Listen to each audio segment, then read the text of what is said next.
Frank Ditillo is here, the executive director of the United Way of the Mark Twain Area. Frank, Good morning. Good morning. Yes, I first walked through the lobby, and Frank was sitting there. He asked if there were any weathermen that we could give a hard time to this morning. Now, they all deserve a hard time at one time or another. All the time.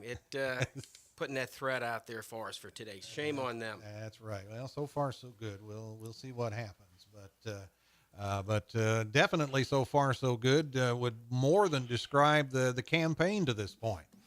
We are so close to reaching and exceeding the goal. I suspect we'll get a check in the mail today or a call from one of our campaigns, and that'll put us over the 580,000 goal that I thought was really aggressive this time last year when we set it. With that, I just got to give a couple shout outs to some things I was looking at yesterday. One of the communities, Perry, came in over goal. And what was fun there is we had a brand new volunteer there, Brenda Whelan, and she's a real good example of you just have to ask and give people the opportunity to be successful. And then I will share, and I'm going to name SC Data, but this might belong for any of the companies that we have locally that run a campaign for the United Way, and that is as I had a chance to work with SC Data and Paula Halls and Rich Rice there, you find out that the company does more than I ever realized in the community. I mean, they support the United Way, but they also support the American Cancer Society. They do fundraisers through the year, and so to the companies that supported the United Way, thank you very much, and you've made a believer out of me for the good that you do in Northeast Missouri. Yeah, and that brings to mind, of course, you've been a part of the United Way family, kind of on the, comparatively speaking, on the perimeter for some years, and was a campaign chair at one time. But this being your first time around as the executive director, a little bit of an eye opener for you. Oh, absolutely. One of the numbers that sticks with me was looking at the number of volunteer hours we claim as we fill out our reports for the United Way worldwide, and it's close to 8,000 hours going to the campaign. Wow. And it's remarkable. Yeah. So you are right there as far as the campaign goes. Sometime today or tomorrow, we'll get the call, or Teresa will be checking the mail, and she'll be doing a happy dance. So That's right. She says I have to do it with her, so I'm going to stay away for a while. That's right. Going to find someplace else to be. Got to go raise some more money. Sorry. Yep. Yeah. Well, make sure somebody has a video camera rolling, because YouTube and Facebook being what they are, you never can tell. You never know. That's right. But that is coming up, and I know a couple of things coming up here in the next couple of weeks.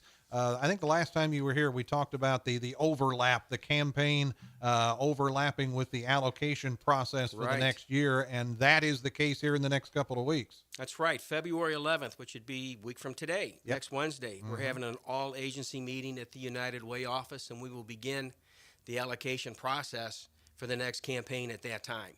Bring the agencies in, talk to them, share some information, let them know what we're thinking a little bit, which I think always, well, they're curious to know.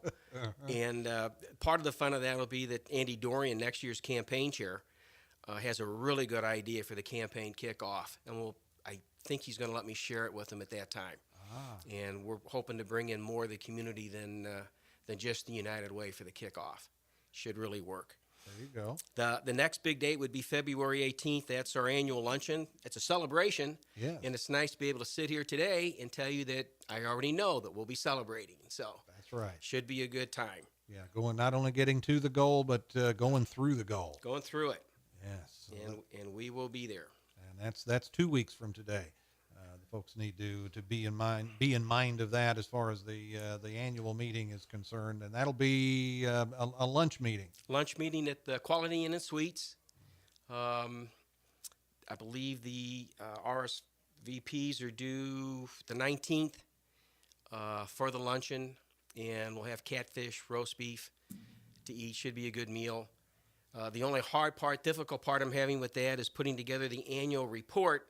And I suddenly realized when I talked about those 8,000 hours, there are people and names behind those, and we don't want to miss anybody, and we don't want to spell anybody's name wrong. So, right. We're working on that really close. All I can tell you guys is be a little patient. It's my first year. We'll get it right. Or put in a heck of an effort to try to do that. Yeah, you bet. All right. The other big thing, you guys hit the ground running this week with the Vita program. Oh, we did. We're opening at every site this week, and every site's been full, which is tremendous. As a matter of fact, the number of appointments we're getting for Monroe City caused us to change the days from Monday to Fridays. So if you've called in and made an appointment for Monroe City and you've got Monday down, we're trying to contact you to let you know that we need to change that to Friday. And the reason we're doing that is to just get more room so we can take care of more people. These nutrition centers, they do a lot more than serve lunch. They have exercise classes, they've got painting classes, they're doing all kinds of things. And so to get to the room that we need, we kind of have to work around what Diana Hendricks has going out there. But we're gonna change that to Fridays.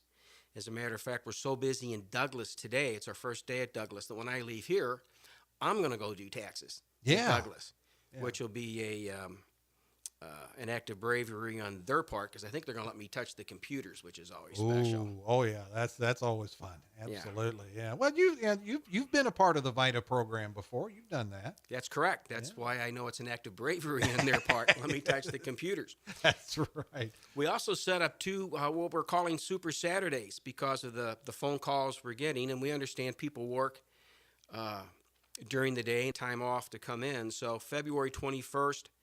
And March 21st, we'll be at Douglas. And before I came in this morning, I was making phone calls, making sure we had volunteers to see just how many returns we can do that day, how many people we can staff that with. We like to have 4 data entry people there that day. I think we have 3. I need one more, and that'd be terrific if we can pull that off. Yes. So the goal is to just be kind of a tax blitz kind of a thing. Just see how much good you can do, how much you can, how many people you can take care of in those days. That's it. And by the time we get to the 21st, we're going to be pretty well seasoned.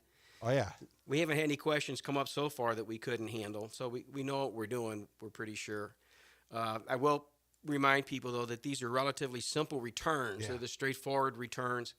Generally, we're looking for household income at $55,000 or less.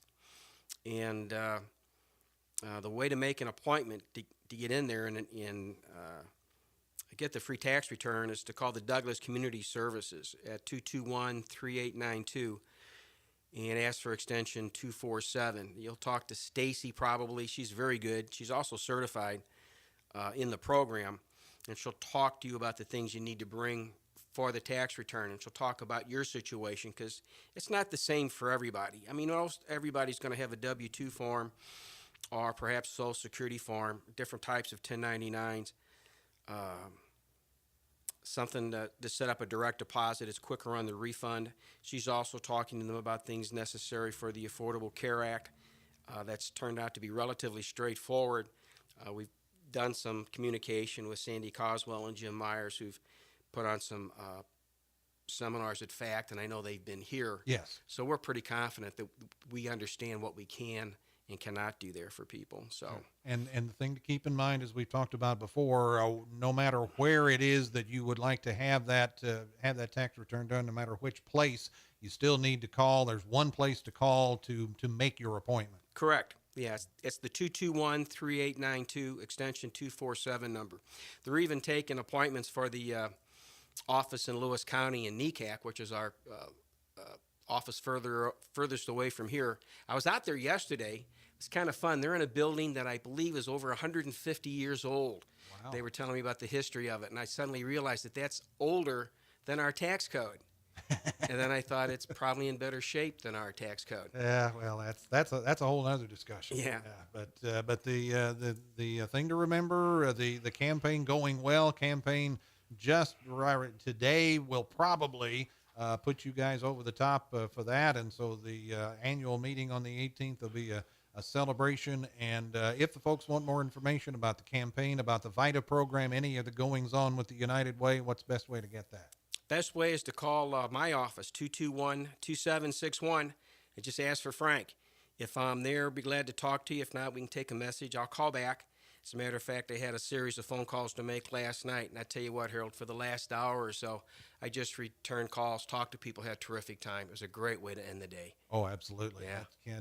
Nothing better. Frank Ditillo, we always appreciate it. Thank you very much.